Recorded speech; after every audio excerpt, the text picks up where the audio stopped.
Assalamualaikum warahmatullahi wabarakatuh. Bihamdillah wassalatu wassalamu ala rasulillah wa ala alihi wa sahbihi wa mawalah wa la hawla wa la quwata illa billahi wa ba'du. Qala Allahu azza wa jalla ya ayyuhalladzina amanu taqullaha haqqa tuqatih wa la tamutunna illa wa antum muslimun. Wa qala sallallahu alaihi wasallam man salaka tariqan yaltamisu fihi ilma sahhalallahu bihi tariqan ilal jannah. Ma'asyiral muslimin yang dimuliakan Allah Subhanahu wa taala, alhamdulillah di pagi hari ini kita bisa bertalabul ilmi lewat media Humairah Channel dan juga Kiswah TV. Dan pembahasan di pagi hari ini kita akan membahas tentang qasasul anbiya, kisah-kisah para nabi.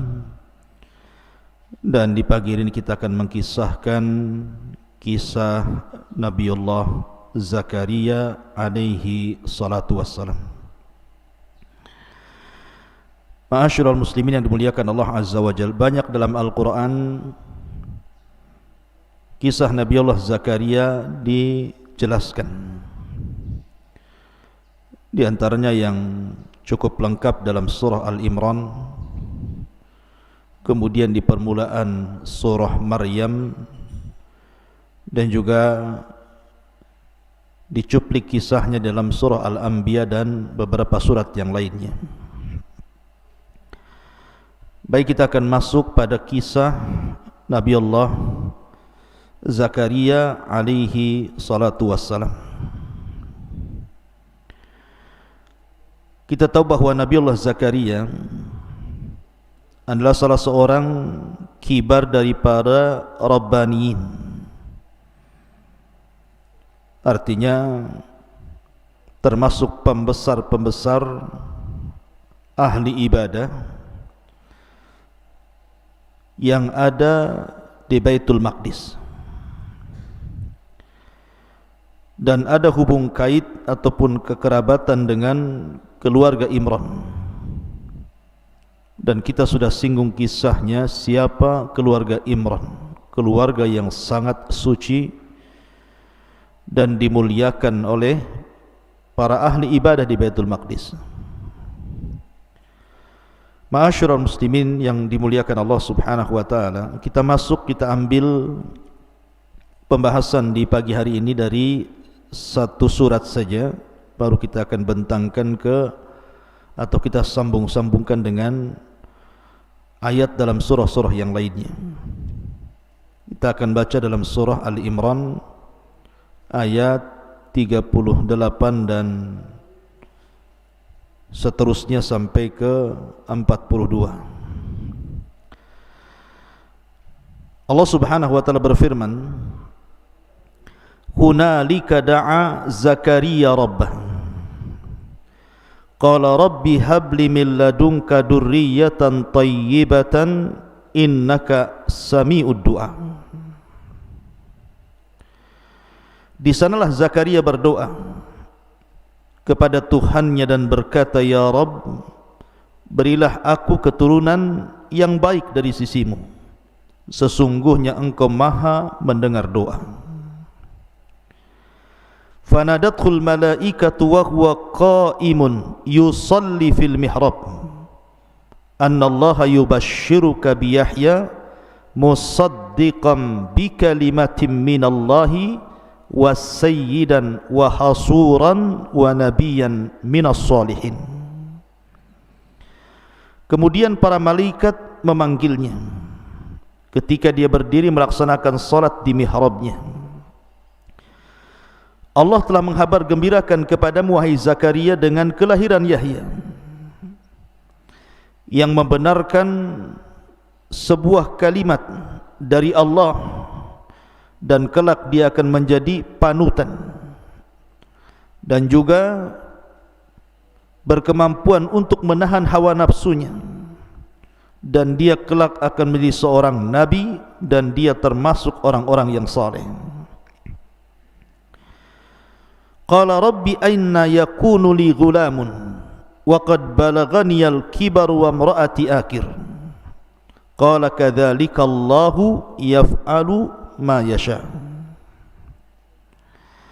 Dan Zakaria berkata, wahai Tuhanku, bagaimana aku bisa mendapatkan anak sedangkan aku sudah sangat tua dan istriku pun mandul?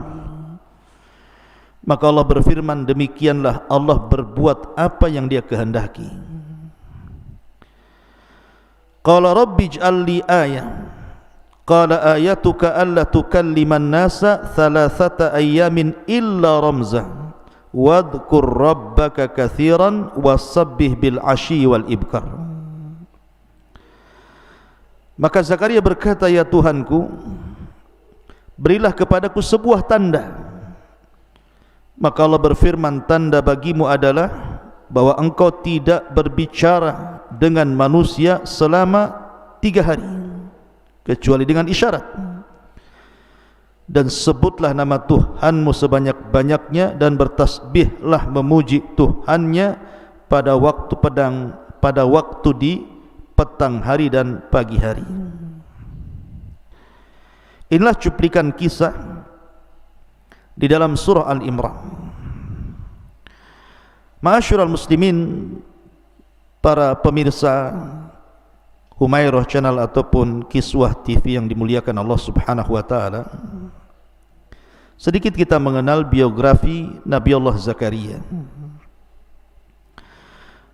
Kita tahu bahwa Zakaria ini nasabnya sampai kepada Israel,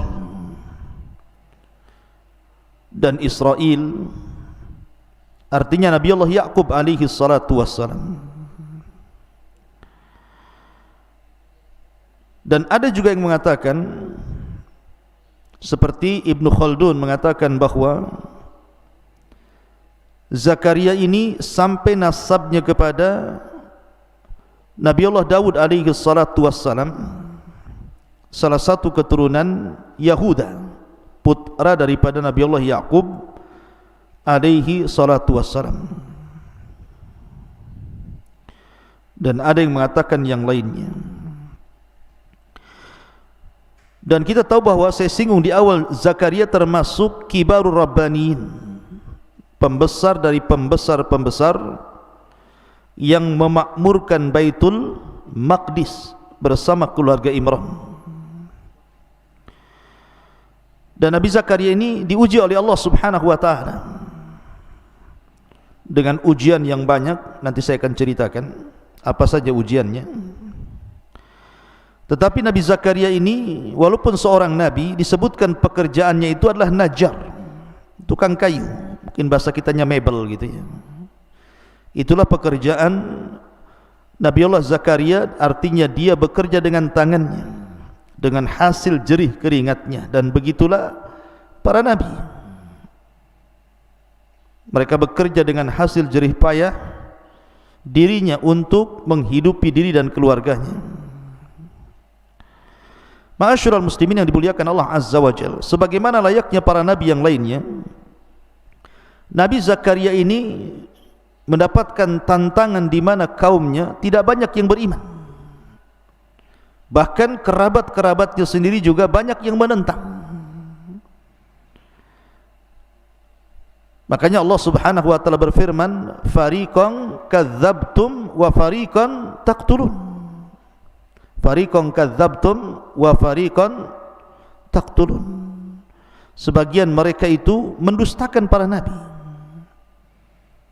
Lah Zakaria juga sama mendapatkan hal yang serupa dengan nabi-nabi sebelumnya, didustakan kaumnya.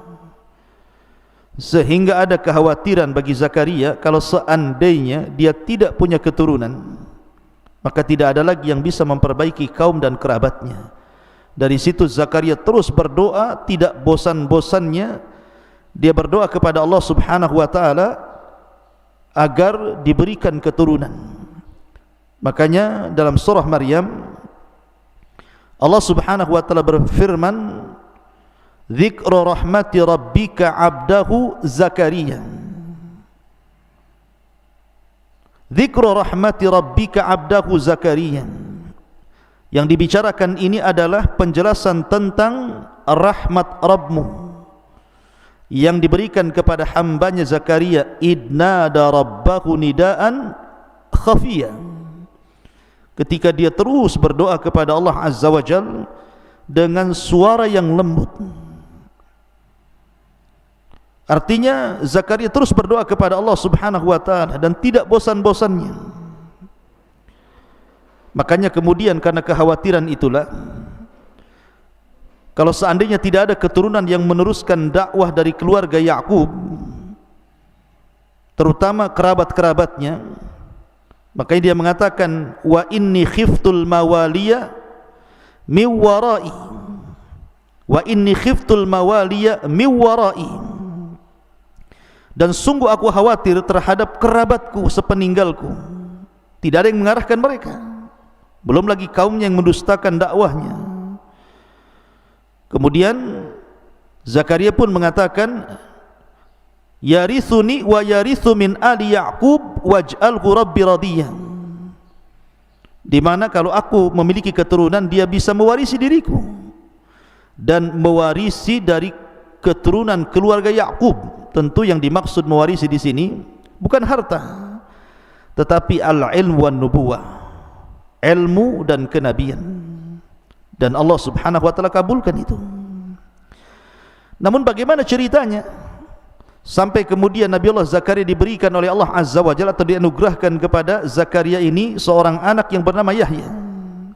Di sini kisah dimulai dalam surah Al-Imran. Ketika Zakaria alaihi salatu wassalam melakukan qur'ah, undian bersama ahli-ahli ibadah yang lainnya, ketika keluarga Imran menyerahkan Maryam untuk siapa yang berhak mengkafilnya, maka Zakaria mendapatkan undian itu dan dia berhak untuk mengkafil Maryam, karena bagaimanapun Zakaria itu masih pamannya, karena dia menikah dengan saudari daripada ibu Maryam, namanya Hannah. Hannah suami Imran punya adik perempuan dinikahi Zakaria, artinya masih ada hubungan kerabat. Lah Zakaria lah ini kemudian mengasuh Maryam, sampai ketika ada peristiwa ketika Zakaria masuk ke mihrab Maryam, rupanya didapati banyak makanan. Anehnya lagi, makanan yang ada di musim panas ada pula di musim dingin atau sebaliknya. Kemudian melihat Maryam yang masih kecil diberikan karamah oleh Allah Subhanahu wa taala dengan diturunkan makanan dari langit secara langsung.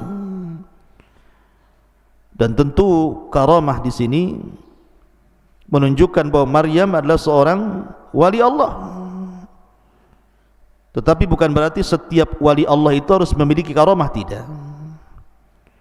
Abu Bakar tidak memiliki karamah, artinya tidak dikisahkan kepada kita Abu Bakar itu memiliki hal-hal yang ajaib, yang aneh, yang tidak dimiliki manusia. Apa kemudian kita katakan karena dia tidak punya karamah Abu Bakar bukan wali? Tentu tidak bisa dikatakan seperti itu. Karena keanehan-keanehan di dunia ini terkadang ada orang yang salah sangka. Ketika ada orang yang memiliki keanehan langsung disebut wali. Makanya Imam Syafi'i rahimahullahu taala mengatakan, idza ra'aitar rajula, apabila engkau melihat seseorang yamshi 'alal ma'u yatiru fil hawa, bisa berjalan di atas air atau bisa terbang, maka lihat amalannya, cocokkan amalannya dengan Quran dan Sunnah. Kalau memang amalannya cocok dengan Quran dan Sunnah, dia wali Allah. Tapi kalau tidak cocok dengan Quran dan Sunnah, dia wali syaitan, walinya syaitan. Makanya tidak setiap keanehan itu langsung pemiliknya dikatakan wali. Karamah itu hanya diberikan kepada orang-orang yang bertakwa kepada Allah Azza wa Jalla, karena keanehan di dunia ini cuma 3. Mukjizat diberikan kepada para nabi, karamah diberikan kepada para wali, dan sihir, nah itulah hamba-hamba syaitan, dukun dan yang semacamnya. Lah ketika kita kembali ke kisah, Zakaria ini masuk ke mihrab Maryam. Maryam ini mendapatkan karamah dari Allah, banyak makanan terutama buah-buahan, sehingga Nabi Zakaria alaihi salatu wassalam bertanya kepada Maryam, kullama dakhala 'alaiha Zakaria al-mihraba wajada indaha rizqan qala ya Maryam anna laki hadha qalat huwa min indillah innallaha yarzuqu man yasha bighairi hisab. Maka ketika Allah Subhanahu wa taala menjelaskan dalam ayat ini, maka ketika Zakaria masuk menemui Maryam di mihrabnya, sekali lagi Maryam itu mihrab itu tempat khusus untuk ibadah, tiba-tiba kemudian Zakaria mendapatkan banyak makanan di mihrab Maryam itu. Maka Zakaria bertanya kepada Maryam, wahai Maryam, dari mana ini kau peroleh? Siapa yang kasih? Maka dengan yakinnya Maryam mengatakan, qalat huwa min indillah, dia datang dari Allah Subhanahu wa taala, innallaha yarzuqu man yasha bighairi hisab, karena Allah memberikan rizki kepada siapa yang dia kehendaki tanpa ada perhitungan. Mendengar ucapan Maryam ini masuk ke akal Zakaria, seolah-olah Zakaria mengatakan ini Maryam masih kecil, dia tidak pernah menghabiskan waktu kecuali untuk ibadah, kemudian Allah sayang dan Allah berikan karamah, kenapa aku tidak sama dengan dia? Maka dari situ kemudian Zakaria mengikuti cara Maryam, akhirnya dia tidak pernah keluar dari mihrabnya dan terus berdoa. Dari sini Allah katakan, hunalika da'a Zakaria rabbah qala rabbi habli min ladunka dzurriyyatan thayyibatan innaka sami'ud du'a. Di sanalah Zakaria berdoa pada Tuhannya dan dia mengatakan, qala rabbi habli, ya Rabb, hibahkan kepadaku. Lihat bagaimana ibarah Al-Quran. Zakaria tidak mengatakan rabbi urzuqni, rabbi a'tani, wahai Rabb berikan rizki kepadaku, atau ya Rabb berikan kepadaku anak. Bukan begitu bahasanya, tapi menggunakan bahasa habli dari kata hibah, seolah-olah, dan kita tahu bahwa bahasa hibah itu artinya memberi tanpa diminta, itu disebut hibah. Kalau orang kemudian memberi tanpa diminta, berarti itu definisi hibah. Jadi Zakaria mengatakan habli, maksudnya seolah-olah kalau saya bahasakan, Nabi Zakaria mengatakan kepada Allah Subhanahu wa taala, ya Allah, karuniakanlah kepadaku anak, hibahkan kepadaku anak, dan kalau engkau berikan aku anak, tidak akan berkurang kekayaanmu, tidak akan berkurang kekuasaanmu. Apalah seorang anak dibandingkan kekuasaanmu ya Rabb. Makanya itu yang dijadikan bahasa berdoanya Zakaria, Rabbi habli min ladunka, ya Rabb hibahkan kepadaku seorang anak dari sisimu, dzurriyyatan thayyibatan, yang kelak akan menjadi keturunan yang baik, innaka sami'ud du'a. Dengan yakinnya Zakaria mengatakan, karena engkau zat yang maha mendengar doa. Yakin siapapun yang berdoa kepada Allah, pasti Allah mendengar doa kita. Soal mengijabah inilah, ada yang langsung diijabah kontan dengan doanya, ada yang kemudian ditukar doanya dengan dihindarkan dari musibah, ada juga doa itu tidak dikabulkan di dunia tapi menjadi tabungan kelak di sorga. Jadi tidak ada ruginya orang berdoa itu. Lah karena Zakaria terus berdoa kepada Allah Azza wa Jal, maka Allah itu rahim, kasih sayangnya lebih luas dibandingkan kemurkaannya. Inna rahmati sabaqat ghadabi, rahmatku menjangkau kemurkaanku. Makanya ada kisah di kisah-kisah Israelian, ketika di zaman Nabi Musa alaihi salatu wassalam, ada seorang wanita mandul bertanya kepada Nabi Musa, wahai Musa, berdoalah kepada Tuhanmu agar aku dapat anak. Maka Musa pun kemudian berbicara dengan Allah dan mengatakan, ya Rabb, si fulan datang kepadaku dan dia ingin punya anak, tetapi Allah mengatakan tidak mungkin, sudah kutakdirkan dia mandul. Katakan kepada wanita itu. Akhirnya Musa berkata kepada wanita itu, kau tidak mungkin punya anak, kau mandul. Kemudian Kemudian wanita ini menangis, kemudian pulang. Besoknya bicara lagi dengan Nabi Musa agar berdialog dengan Allah, agar Allah memberikan keturunan kepadanya. Tapi jawabannya sama sampai 3 kali. Akhirnya wanita ini tidak pernah kembali ke Nabi Musa karena akan kecewa jawabannya. Sudah lama waktu, tiba-tiba kemudian Musa berjumpa dengan wanita itu sedang menggendong bayi. Maka Musa mengatakan, itu bayi siapa? Maka perempuan itu mengatakan, ini bayi saya. Lah, bukankah Allah subhanahu wa ta'ala sudah mentakdirkan kau mandul? Maka wanita ini mengatakan, saya tidak tahu, saya hanya berdoa. Akhirnya Allah kabulkan permintaanku. Maka Nabi Musa datang kepada Allah Azza wa Jalla kemudian berdialog, ya Rabb, bukankah kau yang menghabarkan kepadaku wanita itu mandul? Kenapa kau beri anak dia?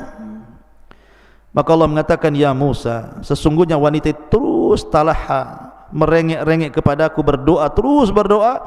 Akhirnya aku berikan kasih sayang kepada wanita itu dan kuberikan dia keturunan. Begitulah dahsyatnya sebuah doa. La yaruddul qada illa doa. Tidak ada yang bisa menolak takdir catatan para malaikat kecuali dengan doa. Makanya Zakaria mengatakan, innaka sami'ud du'a. Kemudian Allah mengatakan, fanadathul malaikatu wa huwa qa'imun yusalli fil mihrab.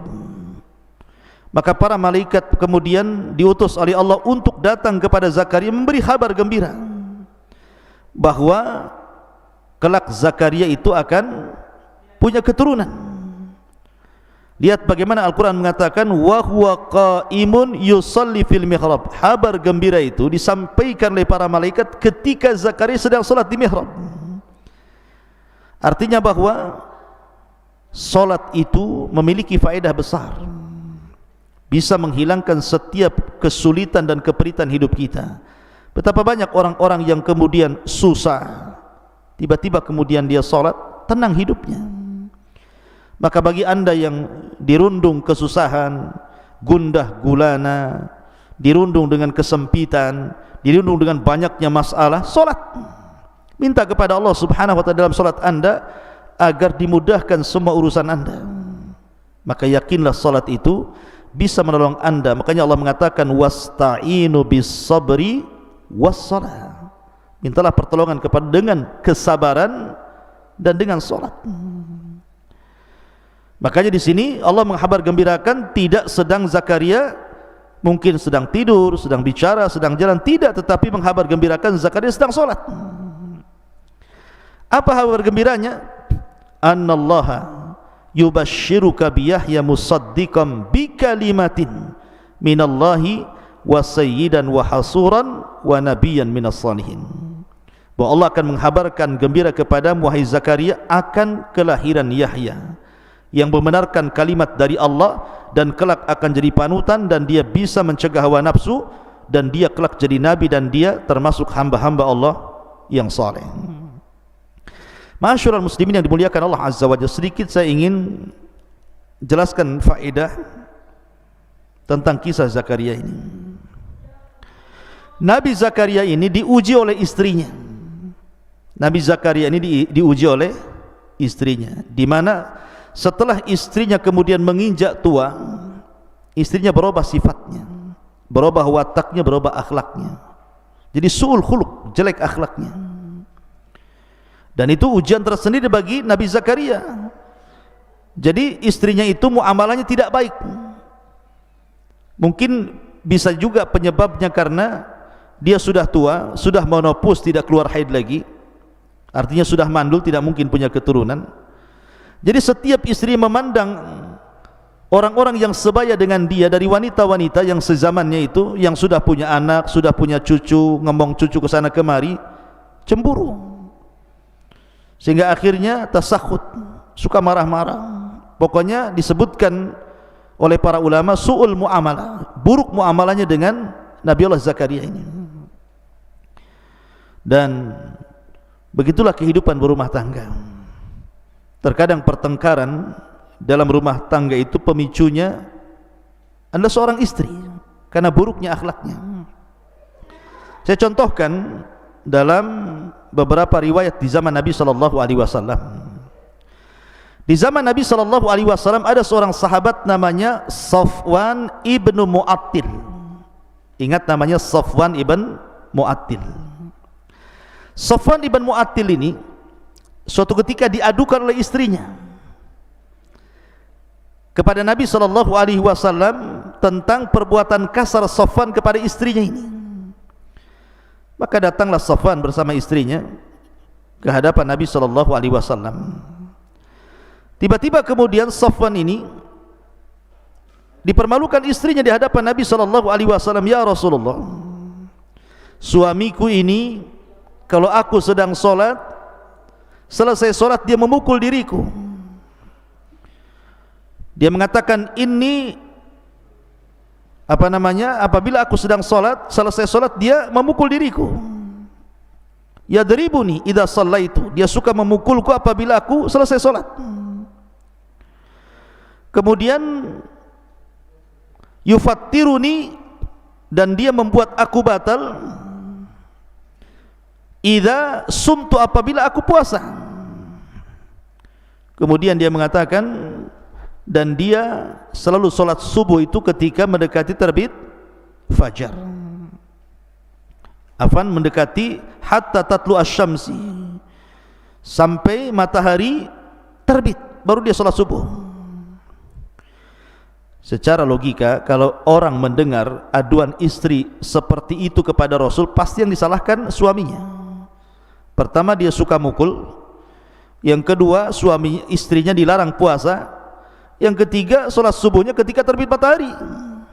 Mungkin orang mengatakan ini masalah Safwan ini, tapi Nabi SAW tentu tidak mau mendengar satu pihak. Rasul akan meminta keterangan Safwan, betul nggak tuduhan istrimu itu? Maka Safwan mengatakan di hadapan Nabi SAW, wahai Rasul, kenapa aku memukul istriku ketika dia selesai sholat? Istriku ini pemalas, banyak pekerjaan rumah yang dilalaikan oleh dia. Ya, tugas istri kan nyapu, ngepel, atau nyuci, masak gitu ya. Itulah rutinitas istri. Lah istriku tuh malas, tapi kalau dia sholat, dipanjangkannya pula sholat dia. Dia baca banyak surat, mungkin habis Al-Baqarah, Al-Imran, habis Al-Imran, An-Nisa, kan lama jadi sholatnya, mengabaikan yang lainnya. Tapi kalau sholat dia lama. Kan boleh saja sholat itu baca satu surat pendek atau satu surat saja, tidak perlu kemudian dirangkap-rangkap banyak surat, supaya lekas sholatnya dan bisa mengerjakan pekerjaan rumahnya. Apa salah saya memukul dia? Tentu memukul seorang sahabat kepada istri bukan seperti memukul orang sekarang gitu ya. Sekarang dipukul, dihajar betul gitu ya. Jadi adapun yang kedua, kenapa aku membuat dia batal puasa dia? Aku ini anak muda, syahwatku tinggi. Tidak mungkin kemudian aku biarkan syahwatku diberikan kepada orang. Ya, aku berikan kepada istriku, dan makanya aku suruh dia jangan pernah puasa, maksudnya puasa sunnah. Adapun yang ketiga, karena diriku dan keluargaku sebelum masuk Islam itu terbiasa bergadang malam, sehingga terkadang bangun ketika selepas terbit matahari, dan itu terbawa sampai hari ini. Maka Nabi SAW akhirnya membela Safwan ibn Mu'attil, karena Safwan ini suka tidur. Makanya ketika kisah hadisul ifki, tentang berita bohong Aisyah berzina dengan Safwan ibn Mu'attil ini, kan kejadiannya seperti ini. Jadi Safwan ini kan ketiduran, karena memang orangnya suka tidur. Jadi pasukan itu sudah berangkat menuju Madinah, dia nggak sadar satu persatu rombongan pasukan itu pergi ke Madinah, sementara dia tidur sendirian. Jadi ketika dia terbangun, pasukan sudah nggak ada, karena sudah berangkat pulang ke Madinah. Maka dia akhirnya berangkat sendirian, menunggang untanya itu. Lah di tengah jalan dia mendapati Ummul Mukminin Aisyah radhiyallahu anha tertinggal juga oleh kafilah pasukan Rasul, karena ketika itu Aisyah hendak buang hajat dalam riwayat, karena cincinnya kemudian jatuh dan mencarinya. Disangka pasukan Aisyah itu sudah masuk ke tenda yang di atas unta, maka ditinggalkannya. Rupanya Allah takdirkan tidak. Lah berjumpalah Safwan di tengah jalan, kemudian diantar sampai ke Madinah. Jadi memang Safwan seperti itu, makanya dia kadang telat bangun gitu. Tapi ini jangan dijadikan dalil tentang perbuatan Safwan ini kita kemudian subuhnya telat-telat terus, bukan. Enggak bisa, itu bukan dalilnya, karena ada hadis yang lain yang menjelaskan tentang keutamaan salat tepat waktu, pahala di saf pertama dan begitu seterusnya. Tapi dari kisah ini siapa yang memulai? Istrinya. Yang membuat permasalahan di keluarga itu istrinya kan, karena dia pemalas masalahnya. Ini satu kisah. Kisah yang kedua, kisah tentang Salma maula Nabi SAW dan suaminya Abu Rafi ibn Khadij, seorang pemanah handal, sama-sama maula Rasul, kemudian menikah. Lah kasusnya sama ini. Abu Rafi ini kalau sholat kemudian hadas, tidak membatalkan sholatnya. Harusnya kan kalau sholat hadas kemudian berwudu, diulang lagi sholatnya, karena Nabi SAW yang mengatakan kan, apabila salah seorang di antara kalian berhadas, berwudulah, kan begitu. Lah istrinya ini suka teriak-teriak apabila Safwan sedang sholat, dia teriak-teriak mengingatkan sabda Nabi SAW, tetapi mungkin kurang baik cara penyampaiannya. Makanya selepas sholat, Abu Rafi ini tidak terima, akhirnya memukul istrinya.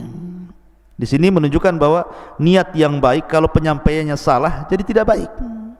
Maka dalam dakwah pun sama, ada niatnya orang itu ingin mencegah kemungkaran, karena mungkin orang ini melakukan kesyirikan, penyimpangan sunnah atau yang lainnya, tapi caranya kasar, caranya keras gitu, akhirnya tidak diterima. Makanya Allah mengatakan, kalau seandainya engkau itu faddan ghalidhal qalbi lan faddu min hawli, kalau dakwahmu keras wahai Muhammad, orang lari, kan begitu. Jadi Nabi SAW kemudian tertawa dan mengatakan, sebaiknya kau jangan pukul istrimu, kau nasihati saja ya. Tapi siapa yang memulai di sini? Istrinya, kan begitu. Jadi terkadang ikhtilafat jauziyah itu, perselisihan keluarga itu yang memicu pertama istrinya. Atau contoh yang ketiga, kisah Thabit ibn Qais al-Mushammas. Thabit ibn Qais al-Mushammas, dia punya istri cantik, bahkan termasuk wanita yang paling cantik dari wanita-wanita Ansar. Suatu ketika suaminya berjalan bersama teman-temannya, dipandang oleh istrinya itu, rupanya suaminya jelek sendiri, teman-temannya ganteng-ganteng, gagah-gagah semua. Akhirnya dia pun mulai luntur cintanya dan mengatakan, kenapa aku harus bertahan dengan Thabit suamiku? Aku kan cantik. Kalau aku bercerai dengan dia, banyak laki-laki tampan yang akan mengejarku menurut dia. Akhirnya dia datang kepada Nabi SAW mengatakan, ya Rasul, aku tidak mencela Thabit dari segi agama dan akhlaknya, aku puji itu, tapi aku takut kufur dengan dia. Lihat bahasa dia, aku takut kufur. Dia hendak mengatakan tapi dia enggak tampan, dia enggak gagah, akhirnya luntur cintaku, tetapi dia menggunakan bahasa umum, aku takut kufur kepada dia, tidak bisa melayani karena hilang cinta. Akhirnya Rasul memanggil Thabit ibn Qais dan mengatakan, ya Thabit, istrimu gugat cerai khulu, gimana ini? Kata Thabit, saya enggak mau. Tapi istrinya memaksa. Akhirnya kemudian Rasul mengatakan kepada istrinya, ataruddina hadiqatahu, maukah kau kembalikan maharnya berupa kebun Thabit yang dulu diberikan sebagai maharmu? Kata istrinya ya. Akhirnya dikembalikanlah kebun itu dan terjadilah khulu, gugat cerai di sini. Allah takdirkan wanita itu sesuai dengan keinginannya, dia menikah dengan laki-laki yang gagah, yang tampan, tetapi lambat laun dia kecewa gara-gara yang suami baru ini tidak bisa memuaskan dalam urusan ranjang. Akhirnya dia cari pasal supaya bercerai lagi dengan suami yang kedua dan ingin kembali kepada suami yang pertama. Lihat, terkadang apa yang anda anggap baik belum tentu baik di hadapan Allah. Tapi Rasul tidak. Pernikahan bukan main-main, bukan seperti itu caranya. Tapi dari tiga kasus ini, siapa yang memicu? Istri ya. Makanya kalau seandainya istri itu baik, istri itu sayang, pasti suami itu juga akan lebih baik dan lebih sayang dibandingkan istrinya. Lihat bagaimana Khadijah. Khadijah sudah meninggal loh, sudah meninggal Khadijah itu. Tetapi Nabi SAW terngiang-ngiang, teringat-ingat tentang Khadijah, sampai suatu ketika Khalah bintu Khuwailid masuk, dan itu saudari dari Khadijah, mengetuk rumah Rasul. Kemudian Rasul mendengar suaranya. Yang namanya saudara tentu akan ada kemiripan suara, kemiripan bahasa kan gitu ya. Jadi ketika dia mendengar suara saudari daripada Khadijah, Khalah ibn Khuwailid ini, langsung teringat dengan Khadijah kemudian menangis. Bahkan saking seringnya menyebut Khadijah, Aisyah radhiyallahu anha sampai cemburu dan mengatakan, ya Rasul, dia perempuan tua sudah meninggal pun, kau sudah dapat gantinya seorang gadis masih muda pun. Tapi Rasul mengatakan, ya Aisyah, beda engkau dengan Khadijah. Khadijah itu orang yang beriman di saat manusia kufur, orang yang menginfakkan semua harta di saat manusia bakhil. Bahkan keturunanku datang dari sulbi Khadijah. Lihat sayangnya Rasul kepada Khadijah karena kebaikannya, kan gitu ya. Karena kebaikan, bahkan terkadang Nabi SAW menyembelih kambing kemudian membagi-bagi kepada teman-teman Khadijah yang masih hidup. Sampai seperti itu. Jadi kalau seandainya istri itu baik, pasti sayang suami itu, bahkan akan dikenang walaupun istri sudah mati. Seperti kenangan Rasul kepada Khadijah bintu Khuwailid, maka jadilah istri-istri yang baik. Kita kembali ke kisah bahwa lah Nabi Zakaria ini diuji oleh istrinya. Istrinya itu su'ul khuluq, ya, jelek akhlaknya, jelek muamalahnya kepada Nabi Zakaria di masa tuanya. Karena mungkin tadi faktor tidak punya anak, sudah tidak haid lagi, tidak mandul, punya keturunan, akhirnya jadi temperamen, mudah marah gitu ya. Tolong di belakang jangan ributnya, nanti masuk pula di sini. Kalau mau ribut di luar saja atau ke hutan Jabal Uhud sekalian. Jadi akhirnya kemudian Nabi Zakaria terus berusaha menasihati istrinya dan berdoa kepada Allah Subhanahu wa taala. Karena terus berdoa, akhirnya kemudian Allah Subhanahu wa taala berfirman dalam surah Al-Anbiya. Apa firman-Nya? Fastajabna lahu wa wahabna lahu Yahya wa aslahna lahu zaujah. Dan kami kabulkan permintaan Zakaria, dan kami anugerahkan kepada Zakaria Yahya, dan kami aslahna lahu zaujah, kami perbaiki istrinya. Memang ada penafsiran tentang kalimat aslahna lahu zaujah ini, dan kami perbaiki istrinya Zakaria ini. Ada yang mengatakan bahwa istrinya Zakaria itu kenapa dia mandul, karena sudah menopause, sudah tidak keluar haid lagi. Maka karena Zakaria terus berdoa kepada Allah ingin punya keturunan, Allah takdirkan akhirnya dia haid lagi. Itu ada juga yang mentafsirkan seperti itu. Ada yang mengatakan bahwa aslahna lahu zaujah itu artinya Allah berikan keturunan dari istri Zakaria ini. Dan ada juga yang mengatakan Allah perbaiki akhlak buruknya sehingga dia menjadi wanita yang salehah, berbakti lagi kepada suaminya dan tidak pernah marah-marah lagi, tidak pernah mengeluarkan kata-kata yang tidak sopan lagi, sudah santun dia ucapannya. Ma'asyiral muslimin yang dimuliakan Allah Subhanahu wa taala, itulah ujian dari istrinya. Dan satu sisi ujian yang paling berat adalah ketika dia tidak punya keturunan, sementara dia harus punya penerus untuk menjadikan estafet dakwah Zakaria mendakwahi Bani Israel. Karena Bani Israel ini terutama orang-orang Yahudi, mereka tidak mau beriman, akhlaknya buruk, mendustakan para nabi, bahkan sebagian mereka membunuh para nabi. Bahkan Zakaria pun berakhir dengan pembunuhan, termasuk putranya Yahya. Dan itu sudah saya jelaskan semalam kajian tentang kisah Nabi Yahya. Ma'asyiral muslimin yang dimuliakan Allah Azza wa Jalla, lah ketika kemudian Allah Subhanahu wa taala menghabarkan bahwa Zakaria akan punya anak, kita lanjut pada surah Al-Imran. Qala rabbi anna yakunu li ghulamun wa qad balaghani al-kibar wa imraati aqirun. Qala kadzalika Allahu yaf'alu man yasha. Dia mengatakan, ya Rabb, mana mungkin aku punya keturunan sementara usiaku sudah lanjut. Ada yang mengatakan bahwa usia Zakaria itu menurut Ibnu Katsir rahimahullah ta'ala menukilkan pendapat ahli sejarah juga, bahwa usianya itu 100 lebih, sudah tua, sudah renta. Kibari itiyah, itiyah itu artinya sudah tua sekali gitu ya, dalam surah Maryam itu. Wa qad balaghani al-kibaru, bahkan dalam surah Maryam itu washta'ala ra'si syaibah, dan seluruh kepalaku sudah beruban. Jadi dia sudah tua, ditambah-tambah wa mraati akir, Istrinya mandul karena sudah menopause, sudah tidak keluar haid, artinya tidak mungkin punya keturunan. Tetapi Allah itu berkuasa menjadikan sesuatu yang mustahil menjadi mungkin karena doa. Qala kadzalikallaahu yaf'alu ma yasha. Begitulah Allah berbuat sekehendaknya. La tas'al aman yaf'al wa hum yus'alun. Jangan kau tanya bagaimana Allah berbuat, bahkan Allah yang berhak bertanya tentang perbuatan kalian. Jadi Allah itu ala kulli syai'in qadir. Allah itu maha mampu atas segala sesuatu. Maka dalam ayat yang lain, walam taku syai'an, dulu engkau juga tidak ada wahai Zakaria, kemudian aku yang ciptakan engkau. Artinya tidak mustahil bagi Allah kemudian memberikan keturunan berupa Yahya. Kemudian Zakaria mengatakan berdoa kepada Allah Azza wa Jal, ya Rabb, taib, kalau seandainya engkau hendak menganugerahkan Yahya kepadaku, lalu apa tandanya, apa cirinya, apa alamatnya? Maka Allah Subhanahu wa taala melanjutkan, Rabbij'alli ayah, tolong berikan tanda kepadaku. Qala ayatuka alla tukalliman nas thalathata ayyam illa ramzan.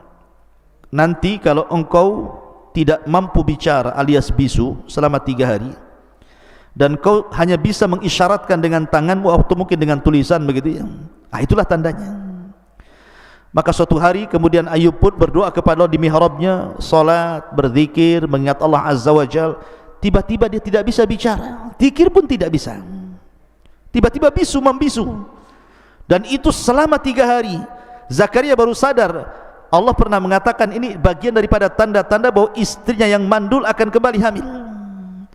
Akhirnya kemudian Zakaria pun senang kalau tanda-tanda itu sudah datang. Dia tidak bisa bicara selama 3 hari, membisu dan hanya dengan isyarat saja. Artinya kabar gembira sudah datang kepada Zakaria berupa kehamilan istrinya. Maka saking senangnya Zakaria, maka Allah Subhanahu wa taala mengatakan, wadhkur rabbaka katsiran wasabbih bil ashiyyi wal ibkar, dan sebutlah nama Tuhanmu banyak-banyak dan bertasbihlah di waktu petang, di waktu pagi dan petang. Dan dalam surah Maryam Allah Subhanahu wa taala kemudian mengatakan kepada Zakaria, suruh keluar kepada kaumnya, kemudian fa kharaja ala qaumihi, dia pun keluar kepada kaumnya, minal mihrab, keluar dari mihrabnya, fa auha ilaihim, lalu dia memberi isyarat kepada mereka, ansabbihu bukratan wa asyiya, agar mereka banyak-banyak bertasbih di waktu pagi dan juga petang. Dan itu menunjukkan apa? Allah itu suka kalau seandainya orang menampakkan asar daripada nikmat Allah. Makanya Allah mengatakan, fa bi ni'mati rabbika fahaddis, maka dengan nikmat Allah tampakkan nikmat itu. Karena banyak orang-orang yang diberikan nikmat tidak mau menampakkan nikmat. Seperti ada orang kaya gitu ya, dia bisa beli pakaian yang bagus, yang syar'i, tidak mau dibeli, malah yang compang-camping gak karu-karuan gitu ya. Ma'asyiral muslimin yang dimuliakan Allah Subhanahu wa taala.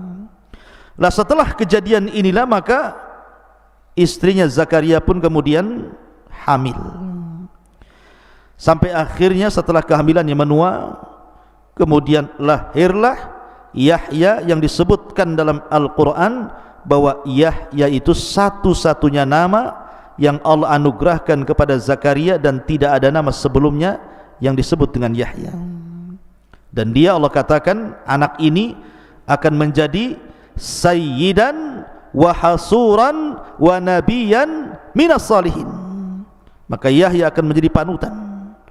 Ya, Yahya menjadi rujukan bagi kaumnya, karena Yahya diberikan kecerdasan sejari kecil, mampu menguasai Taurat, sehingga kalau dia berceramah itu membuat orang menangis semuanya, karena memang Yahya itu suka menangis.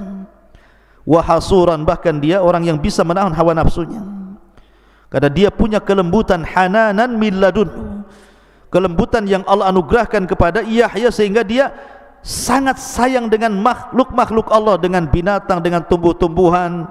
Bahkan dia kalau dapat makanan, maka dia ke hutan, kemudian dikasih makan semua binatang-binatang hutan itu. Lihat bagaimana contoh, bagaimana seorang Nabi mencontohkan kepada kita untuk berbuat baik bukan hanya kepada manusia, sampai kepada binatang, sampai kepada tumbuh-tumbuhan. Tapi zaman sekarang tidak. Betapa banyak orang yang menyiksa binatang.